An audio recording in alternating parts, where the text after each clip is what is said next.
So I think the main thing that has changed is that we have much more data on patients. So not only more data on patients using the kind of, I'm going to say, let's start again.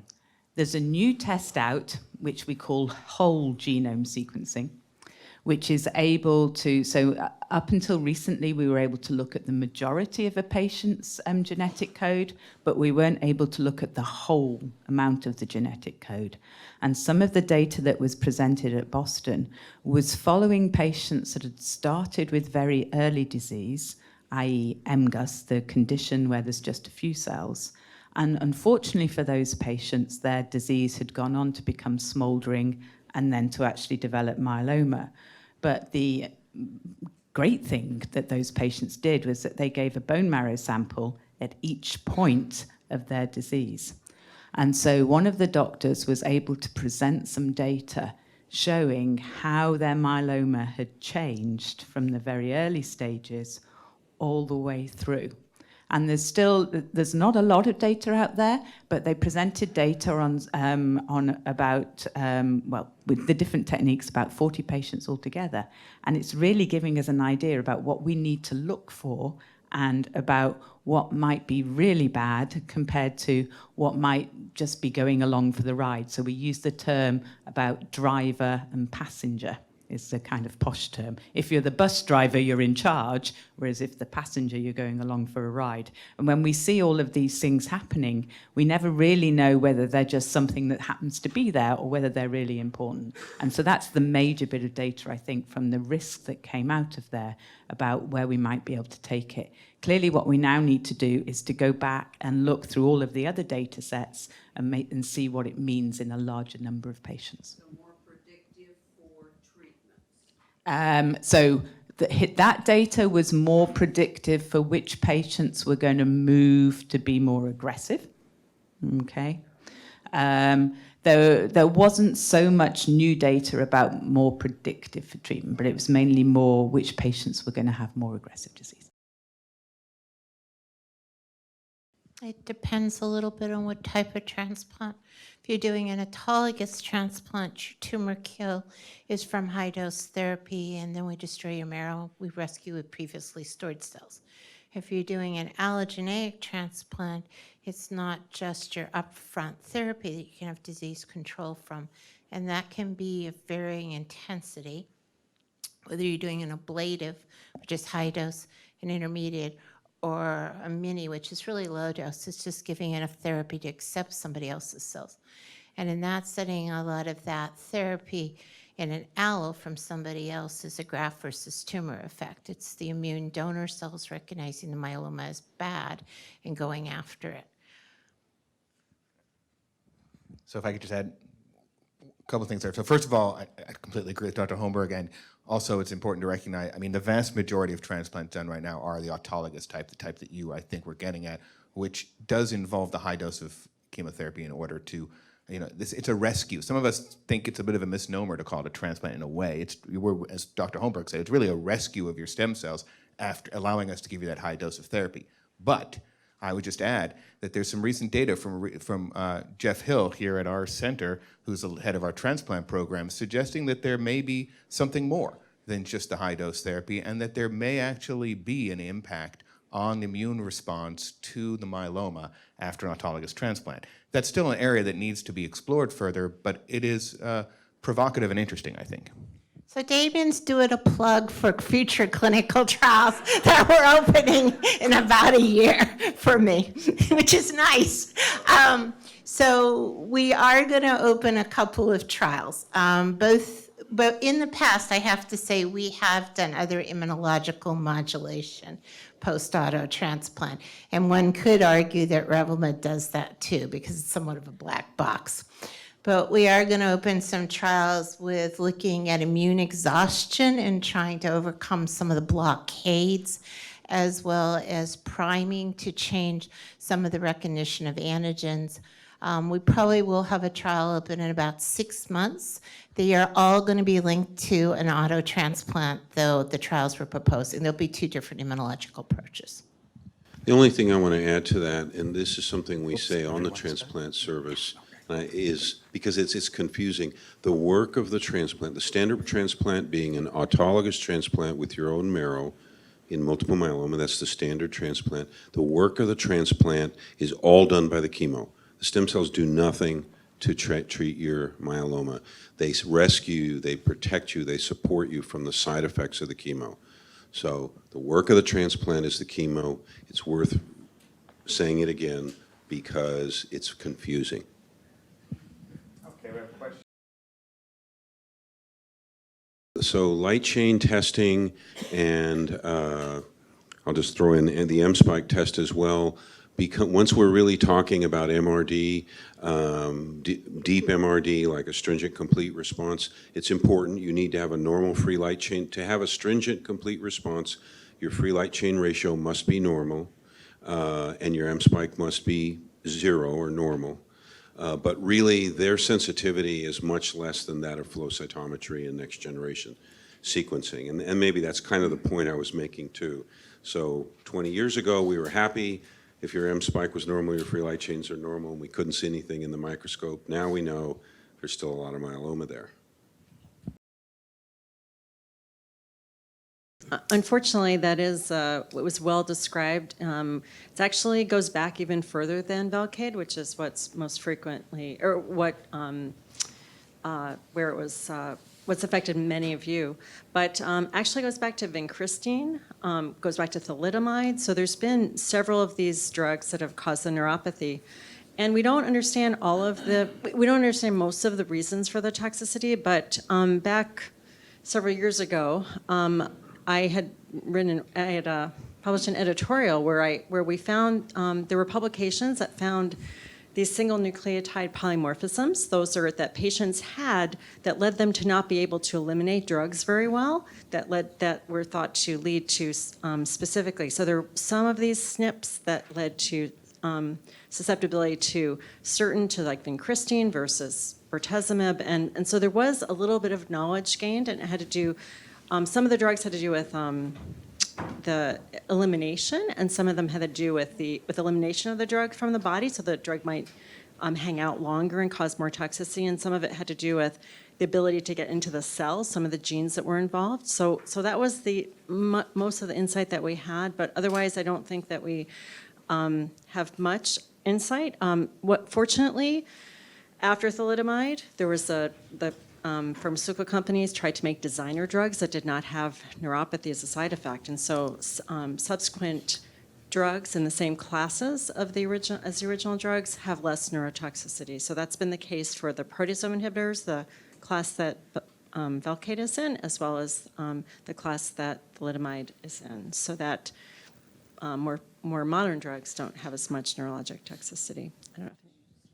I just wanted to add that, so sometimes with the neuropathy, it can creep on.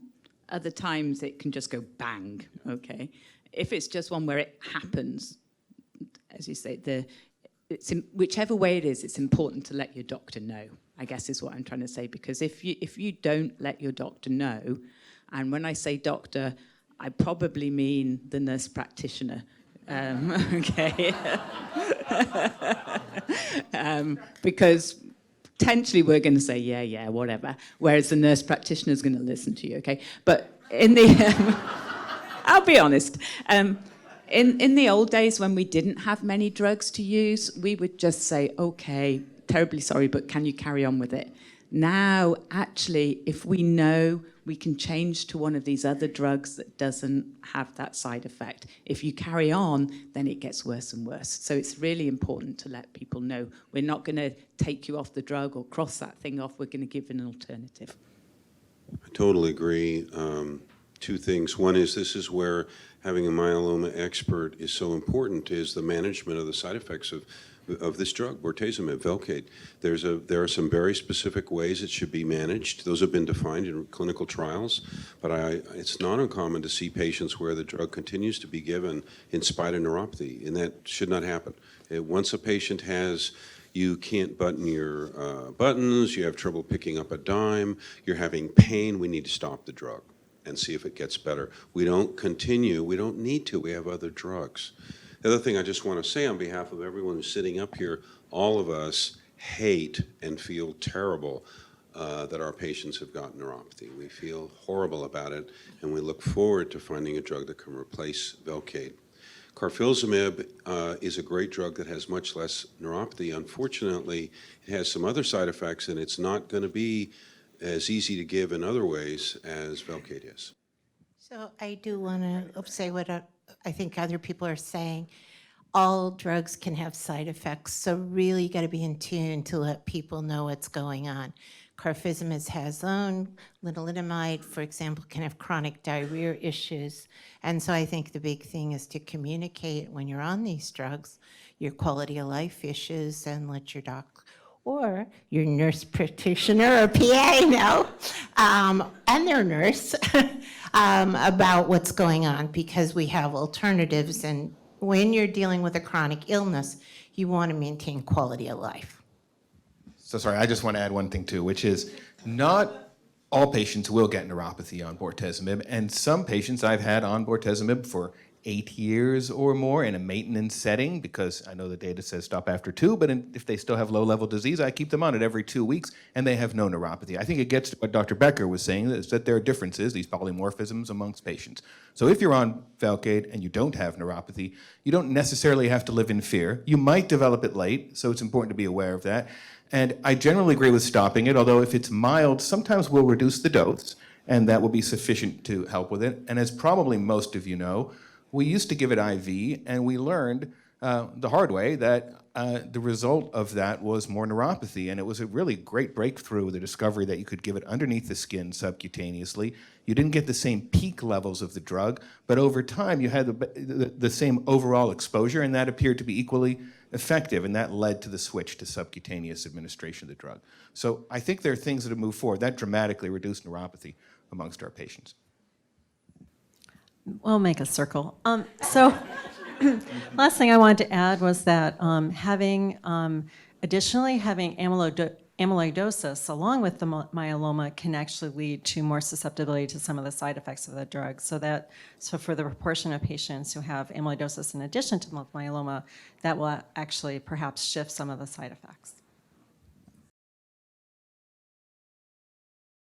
I would say that, so at the end of that article, what I said was, do we have enough confidence that just if we knew about those polymorphisms, that we wouldn't offer one of the most effective drugs we had to people? In other words, Velcade's been shown to help patients, all these levels of remission that Ed was talking about earlier, that over time it's been fundamental in achieving those. And so do we have enough confidence that, another problem is that people don't just have one polymorphism, they have many polymorphisms. And so how do we account for that massive heterogeneity amongst each of us? Because we have 17,000 genes. We don't just have a couple. So if we find a mutation in one that we happen to know about, that doesn't mean we don't have 10 others that will counteract it. So I think we've got a lot of difficulty in trying to, from an entire field of medicine standpoint, trying to account for all that variability and knowing exactly what to do in an individual case. So I don't think we have a scientific solution.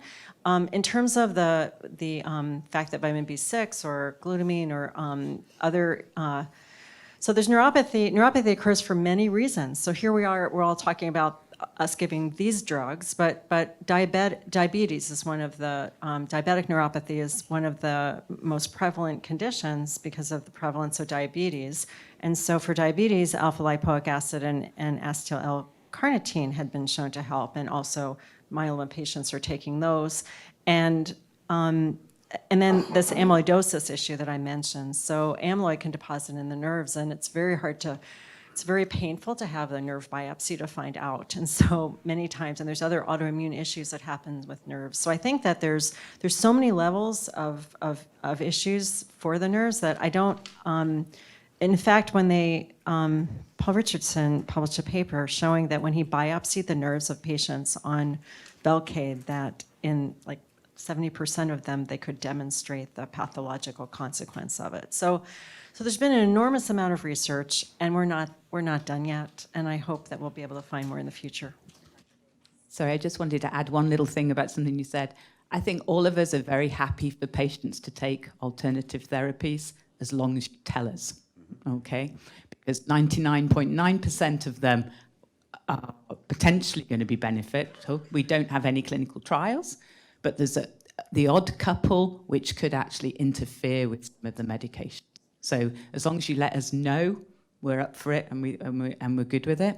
The only other thing I'd say as well is that patients telling their stories about things they found helpful and sharing it is really, really important. Because as you know, when you come in to see the doctor or the nurse practitioner, you usually manage to get through maybe 2 of the issues that have been your problem, and you don't make it down to all of the issues. Whereas often if you're able to share with other patients in the waiting room or whatever, you'll pick up tips about how other patients have managed things like what you've been taking. So thank you.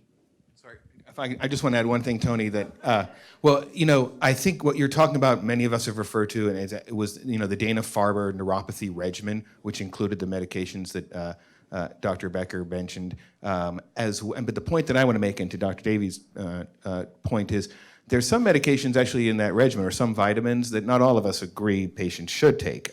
One of those is vitamin B12. They list that in there. I personally, I think Dr. Becker agrees with me at least, and there's controversy on this. I'm not a big fan of patients taking B12 unless they are truly B12 deficient, because we know that it is involved in DNA methylation and actually might drive cell division. Not clear. We do know that myeloma patients frequently have low B12 levels, so it makes you wonder, and someone should study this, Tony, if there is some association there. But I just want to say, and you know, to the point, the other biggies, in my opinion, in terms of vitamin supplements, hopefully most people know that you shouldn't have green tea or green tea extracts with bortezomib. It interferes with the activity of the drug, and I would not take them. And at least in my practice, I suggest not taking high doses of vitamin C for patients on bortezomib, because there's some data preclinically that it interferes with the activity of the drug.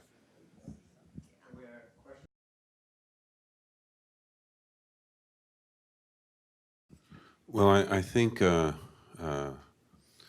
first of all, in general, if you haven't received all of the really good therapies, then depending on your situation, we want to make sure that we've exhausted the good therapies prior to jumping to a pipeline drug. Although, depending on the situation, there are very good studies for people who've just relapsed. There are often very good studies for newly diagnosed. But what are, I think, the most exciting drugs? Certainly venetoclax has really caught everyone's attention. And as Dr. Davies was pointing out, it's because it works in people with a certain mutation. So she showed a patient, maybe 2, who had a rare mutation that could be addressed with a drug that has no utility for most people with myeloma. But for an occasional patient, these are amazing drugs. Whereas venetoclax is the opposite. This mutation, 1114, is seen in a high percentage of myeloma patients, relatively 30–40% of patients. So that would capture a significant percent of patients. We could give them a therapy that specifically works in their disease and works well.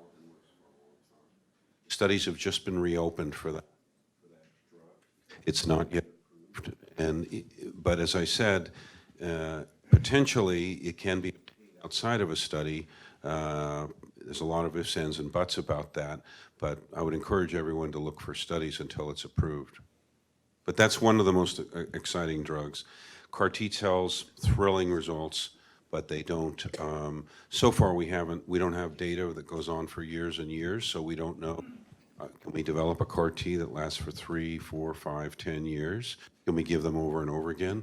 But the results with CAR Ts are just shocking. There's no other word for it. The disease disappears in a few days, but it doesn't. It's not durable in most patients. That doesn't last for years and years. So we've got to work on that therapy, but it's an incredible therapy available in research today, not available anywhere, any other situation in the world. Those are 2 really exciting drugs. There's others, that mafedotin, belantamab is a really exciting drug for me. I've had a chance to use it, and I've seen a number of patients have dramatic responses to it. So, but we all have our favorites.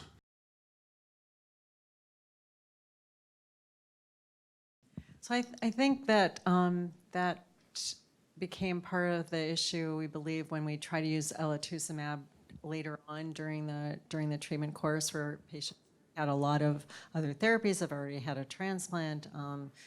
And we talk all the time about how the immune system is affected both by the disease and by our treatment of the disease. So patients can have impaired immune responses, even to the flu vaccine or even to any vaccine. And so I think that when certain therapies rely on an intact immune system, where the drug itself isn't enough, where there needs to be activity and appropriate coordination of the rest of the immune system for that drug to work, I think that's what part of the problem is.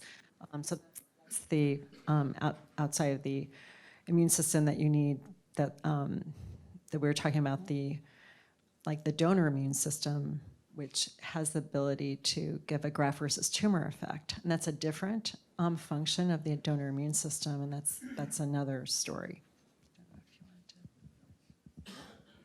So the impact of our therapies on the immune system, myeloma itself, it's an immunosuppressive disease.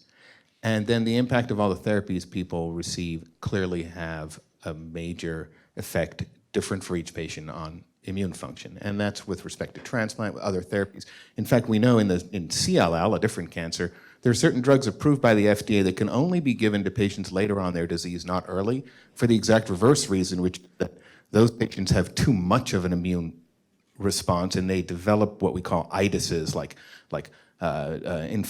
inflammation of the gut or of the lungs, pneumonitis, gastric inflammation, because their immune system is working too well, and it's therefore revving up the wrong part of their immune system. So I'm only telling you that because it gets very complex with immune function, and in the CAR T-cell space that I'll be talking about later on as well, we talk about exhaustion. They're often exhaustion of the CAR T-cells themselves and what we can do to prevent that. But I think that overall, we are in infancy with respect to understanding immune function in these diseases. And I'll mention at the end of my talk, but I spent all day yesterday over at the Allen Institute. We have a major initiative going on with them to understand immune function. And fortunately, I convinced them the first cancer they were going to study is myeloma. So they're providing a huge resource and opportunity for patients who are going to be here to help us to understand immune function in myeloma, to understand exhaustion, to understand what we can do to improve our therapies in relation to that. But I think, again, it's double factor in immune system. We know cancers want to stop being recognized. They change their antigen expression so they can't be recognized. That's the whole part with the anti-PD-L1s, where they're putting an antigen out that tells the immune system, pass me by. You also know that the immune systems are designed to downregulate when they're turned on a lot, because otherwise we would not have done very well every time we got the flu. We couldn't shut the system down after the infection was treated. So cancers also take advantage of that. And so you get immune dysregulation. In terms of also the exhaustion concept, which is that you had an immune cell there, it was trying to do its job, and it just got worn out. You asked too much of it. So I think it's a very complex problem on multiple levels. Also, if you're looking into plasmacytomas, migrating immune cells in, it can be very hard. Blood vessel formation can be different inside a tumor. That also makes it hard to locate, as well as antigen expression is different. But then you have the whole environment of a tumor. All these fibroblasts and stromal cells, they're setting out inhibitors that make the cancer says to them, set these things out, makes my immune system not want to work, tells it to downregulate. So I think it's a very complex problem. And that's the problem when you're looking at even an antibody or a T-cell clone or a BiTE, is that you're going to need something more, because you're going to have all these redundant systems that are still going to work against you.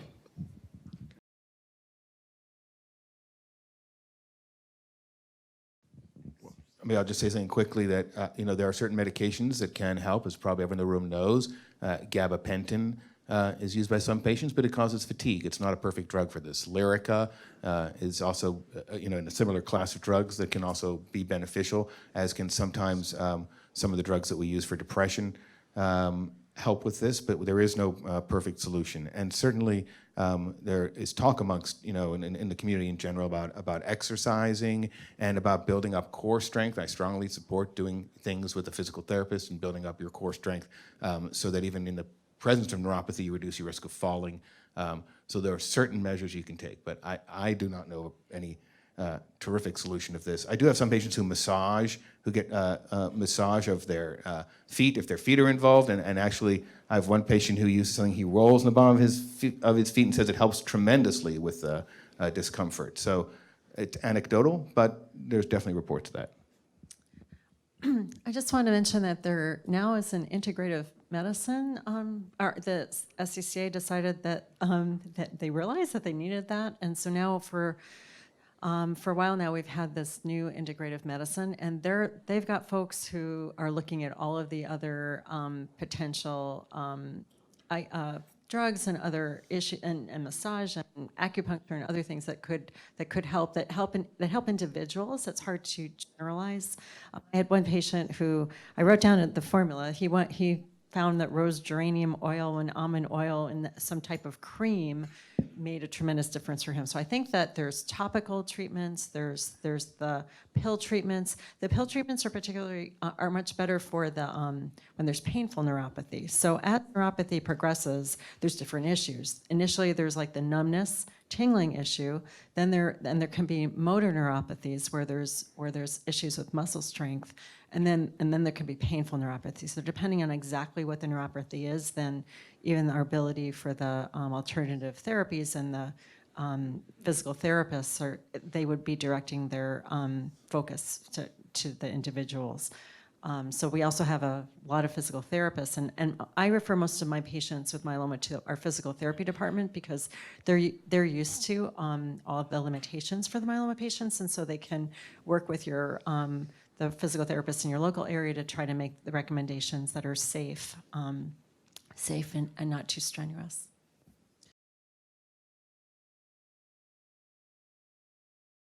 Well, that's a great question. For me, it's one of the most exciting areas in multiple myeloma, and it used to be one of the most boring. So, believe it or not, and it is something that was really highlighted at the conference in Boston, and there was a wonderful debate between two experts in smoldering myeloma.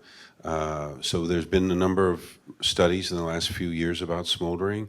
What we know now, I guess the first thing I would say is that not all smoldering myeloma is the same. So in the past, we sort of thought of everyone as having the same disease and the outcome would be the same and everyone would progress at the same rate. But that's not true. There's many different ways you can break smoldering myeloma down, but one current study is breaking it into 3 different groups: low risk, intermediate, and high. And the high risk groups will progress to multiple myeloma in about 50% of patients within 2 years. And that's a group that we think perhaps should be treated early. I'm sorry? The high risk, yes, sir.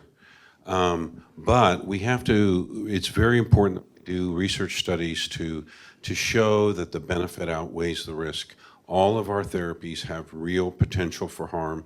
Even our simplest therapy in myeloma, which would be Revlimid, perhaps with a steroid, can cause serious life-threatening side effects. So we have to weigh the risks versus the benefits very carefully before we jump ahead with a decision.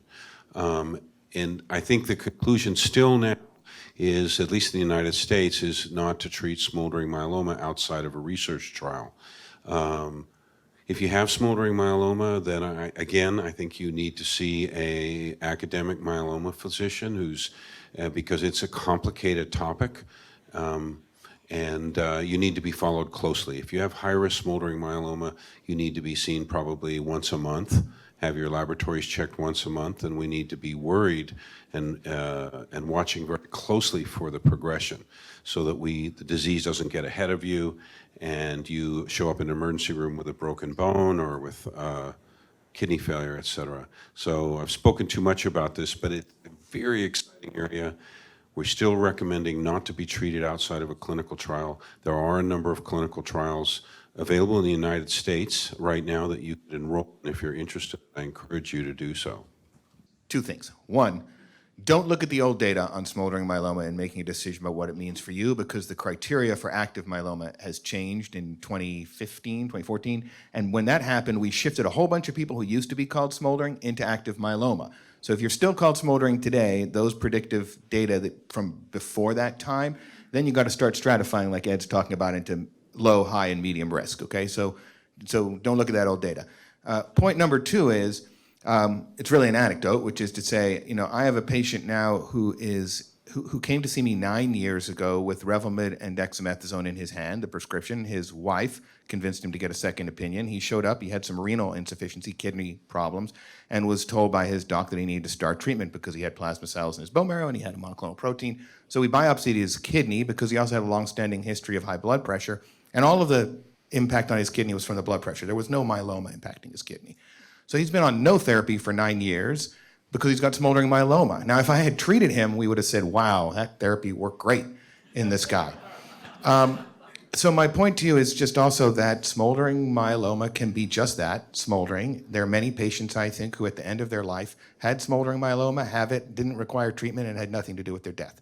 So I just caution people, I think we don't know enough to know exactly who to treat. In a clinical trial, I think it might be appropriate, but I also wouldn't feel like you're living kind of, under the risk of any moment having everything fall apart in your life. But I do think close monitoring makes sense. And I guess it just highlights that if you're not already seeing a myeloma specialist, go find one, okay? Your local doctor is not going to be upset with you. They're probably going to be pleased because they know that they've then got somebody else that they can talk to about you. You don't need to have your therapy with the specialist. You just need to go and touch base with them every now and again. I have some patients that come and see me straight after the big myeloma meeting and say, hey, Faith, what happened? And I see them once a year or once every 2 years, and we just touch base. You don't have to see them all the time. Just the local physicians like it too. Okay, you're not going to upset them. And actually, I failed to mention what's the most exciting thing about smoldering myeloma, and that is that this may be a time at which we can actually cure the disease. This might be the best time, is to treat people early with very aggressive therapy or with unique therapy that will soon be released. And that's being very carefully thought about by myeloma doctors all over the world. Why are we waiting until patients have a pathologic fracture or kidney failure to treat them? Or even if it may even be a little bit too late if we wait until their free light chain ratio is 100. Maybe if patients will have less resistant disease if we treat them earlier. That is really exciting. Whether it'll pan out, I don't know, but perhaps if we treat people who are smoldering, we can cure the disease at that point. We don't know yet. There are 2 studies, one in Spain and one in the US, that are going to start to look at that question. Research studies.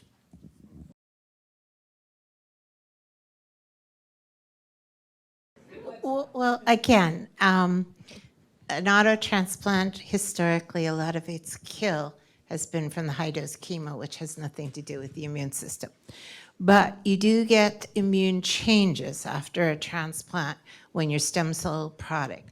For example, we know we get immune dysregulation. We have this syndrome called autologous graft versus host disease, which is where there are autoimmune diseases where your own immune system attack your body. And we honestly see that after an auto transplant, more common in a syngeneic identical twin setting. Where if you biopsy, it looks like a mild form of allogeneic. We get somebody else's cell, GVHD, which we treat with steroids, more common in women than men. So there is system is different after an auto transplant. People have been trying to exploit that for years. 30 years ago, people used to give high doses of cyclosporin after an auto and then stop it right away to get an angry immune system to come back real fast to try to cut down on relapses. That didn't work very well, to be honest with you, but it was some of the first forays. We went into a whole series where we manipulated the stem cell product. We used to do immune stimulation with nonspecific and then come in with sequential immune stimulants. We did get some long-term responses in that setting. People are also looking at introducing CARs early after an auto transplant. There has been some issues if you give it too early with a much more increase in toxicities. Both cytokine release storms and neurotoxicities have been reported. So you probably have to look at the timing from the high-dose therapy. But again, people have also tried looking at changing the product you collect. There's been studies with using Pelixifor and different growth factors to get immune products. So although the bulk of an auto transplant control is from the conditioning you get, the high-dose therapy, there have been ways people have been manipulating immune. And as I said, we're going to keep looking. In the future, we'll have more trials at our own center about doing that. But it's been an ongoing process.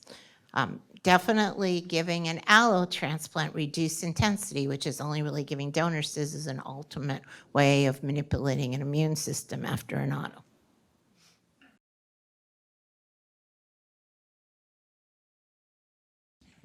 All right, I got the mic. Yes, if we had more money for research, it would permit more clinical trials to be performed.